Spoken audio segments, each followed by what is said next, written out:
Ladies and gentlemen, welcome on back. In this one today, we're going to be talking about the perks in COD Zombies. They play a super important role in Call of Duty Zombies and have changed a lot throughout time, sometimes for the better and sometimes for the worse. For this video, we are going to be going over every COD Zombies game and discuss the evolution of the perk system and where Treyarch did great changes and not so great changes. So without a further ado, let's get into our first game. World at War. When this game originally came out with Zombies, we didn't receive any perks until DLC 1 Verrucht. After the release of this map, we got our first 4 perks, and our only 4 perks for the remainder of this game. Luckily, these would go down in history as some of the greatest and most iconic perks of all time.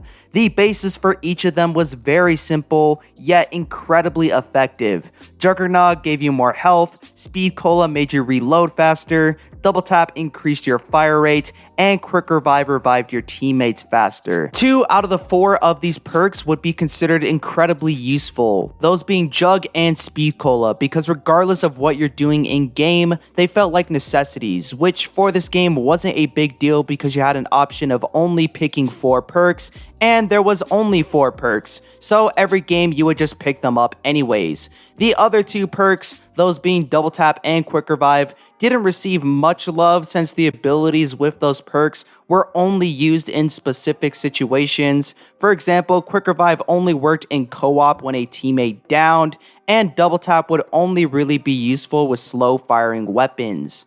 Overall, the perks in World at War consisted of some of the best and some of the worst. While they were very primitive, they would set the foundation for more perks to come into the future. Black Ops 1. The launch of this game didn't introduce any new perks, but instead carried over the old perks from World at War with a few changes to one of them.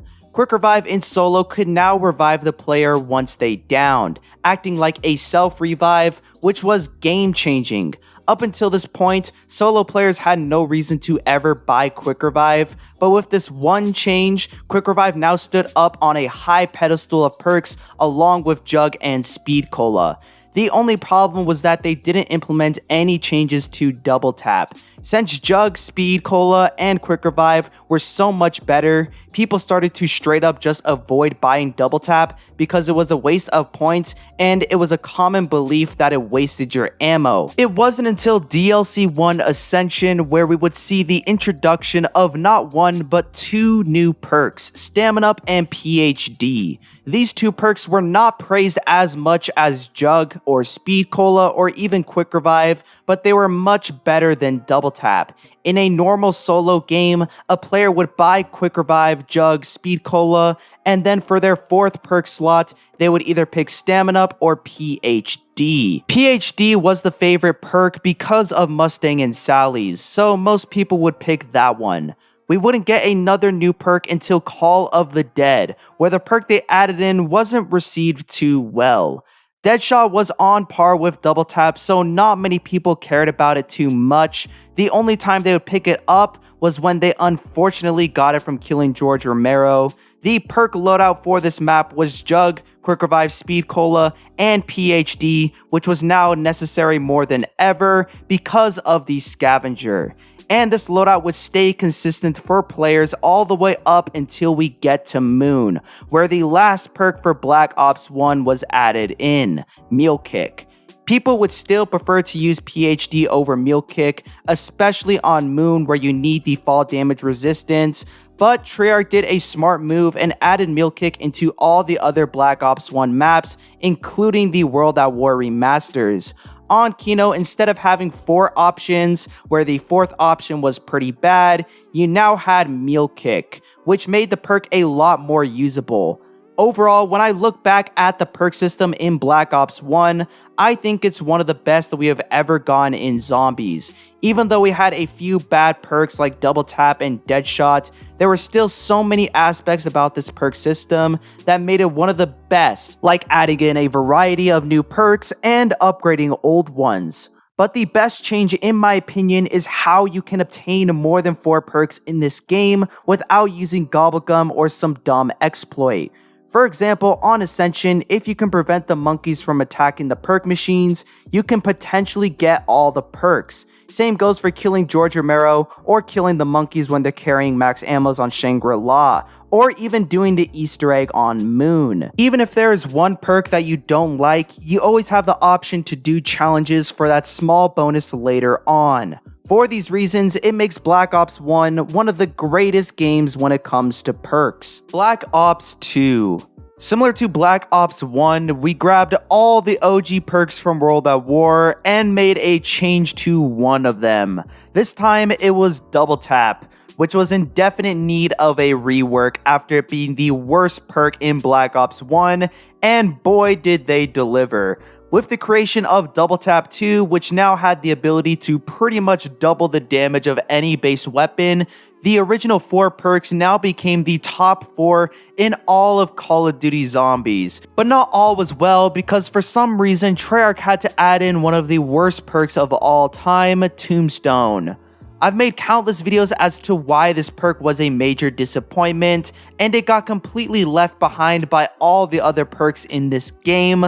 The only somewhat useful feature with Tombstone is if you're playing on town, you can do a glitch to get all the perks in the map. Other than that, it's completely useless. Throughout the DLC cycle, we would receive one new perk on almost every single map, and for our next perk we would receive, it's Who's Who, which, once again, a very awful perk, especially on Die Rise, where it was incredibly buggy, and sometimes it would put you at a disadvantage compared to just buying Quick Revive. While the first 2 maps were really bad when it comes to perks, the next 2 maps saw some great ones. With Mob of the Dead, we were introduced to Electric Cherry. This perk was really effective on Mob of the Dead, and during the time was considered a really great perk, probably even one of the best. But once you take Electric Cherry outside of Mob of the Dead and onto another map, it's mediocre at best. On Mob of the Dead, you have the Vitrolic Withering, which needs to constantly be reloaded, and the map in general was very close quarters, which means you could activate the perk constantly and use it to its full effect. Outside of Mob of the Dead, it wasn't bad, it just wasn't as good compared to Double Tap 2, Quick Revive, Jug, or Speed Cola. Then for our last perk that was introduced, Treyarch saved the best for last, Vulture's Aid. This perk is like a ton of small perks combined into one. It gives the player more points and ammo, adds the green mist that acts like zombie blood, and gives you X-ray vision to see perks wall buys and the box through walls.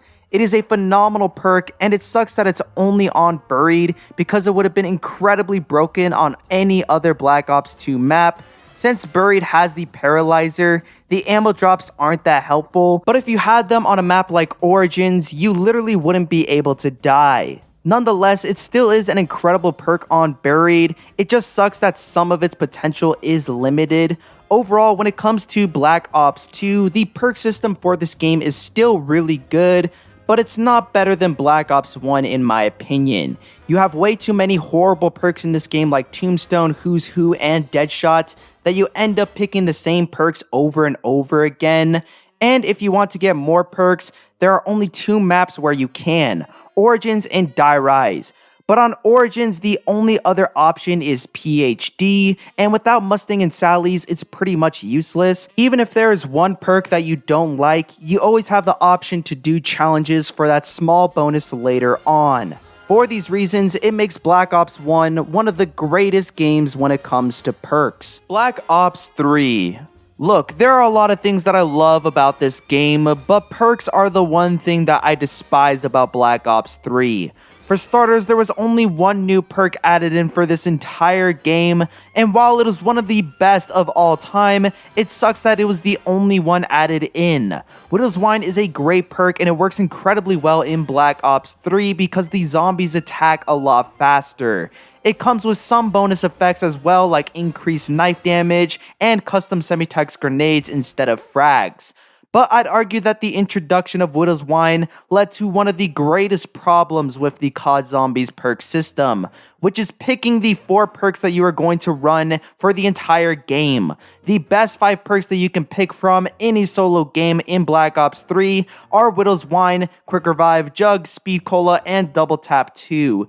The problem is that you can only pick 4 out of the 5 of these perks. For some maps like Zetsubo and Gurad Krovi, it is possible to do challenges to get an extra perk slot, but I think Activision designed it this way so that players would have no other option than to use Gobblegum. During the launch of Black Ops 3, a good majority of Mega Gobblegums helped you in obtaining more perks. You have On the House, Unquenchable, I'm Feeling Lucky, and Perkaholic. Now, I don't have a problem with getting more perks through outside consumables that you have to pay for. The problem is that it's the only way that you can get more than 5 perks on Black Ops 3. In previous games, there was always a handful of maps that allowed you to do in-game challenges to get more perks, like the Origins Red Dig Sites or killing George Romero on Call of the Dead. In Black Ops 3, you pop a Perkaholic, and that's the only way that you can get more than 5 perks. So not only did Treyarch only add 1 perk to Black Ops 3, but they also took out one of the core features that made getting perks so much fun. They also never upgraded or improved any of the bad perks like Deadshot or Meal Kick. For all these reasons, it makes the Black Ops 3 perk system pretty bad in comparison to other COD Zombie games. Black Ops 4. I didn't think that Treyarch could make the perk system any worse after Black Ops 3, and boy was I wrong. Black Ops 4 went in the complete opposite direction from previous zombie games. Instead of carrying over fan favorite perks, they instead took them out and added in some replacements. In doing so, they committed the biggest mistake probably ever committed in a COD Zombies game, which was removing Jug. The big reason for this change, as all of you may know, is to stop players from picking the same perks every single game, but the replacement perks turned out to be just as problematic. Instead of picking Jug every single game, players would instead pick Dying Wish, Bandolier Bandit, Quick Revive, and then Stamina Up as the modifier. And since you couldn't switch them out once you started the game, you were stuck using the same for every single game. One thing I will give credit to Black Ops 4 though is the modifier system. After buying all 4 perks in a single game, you can activate the 4th perk slots modifier, which gives you Speed Cola and a new bonus ability. For perks like Time Slip, Stamina Up, and Winter's Wail, the modifier made the perks so much better.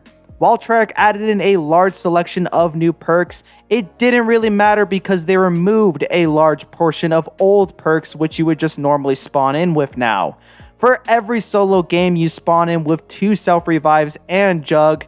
To unlock Double Tap, you need to Pack-a-Punch your gun 5 times, and for Speed Cola, you need to unlock your modifier.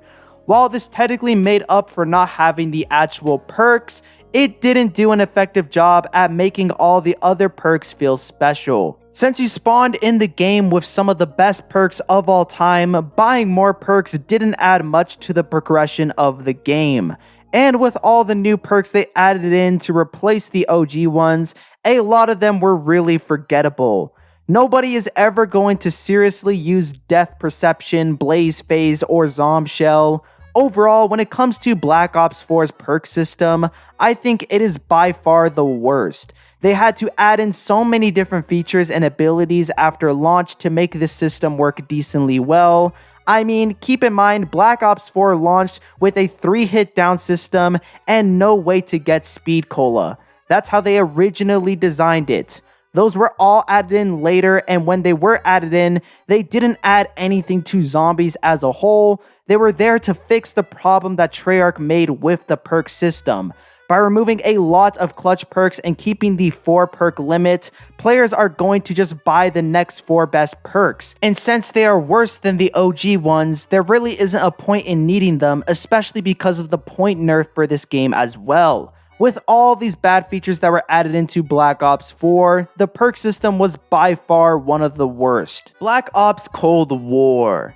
I was worried when this game originally got announced because I thought that Black Ops 4's perk system would be returning in one way or another.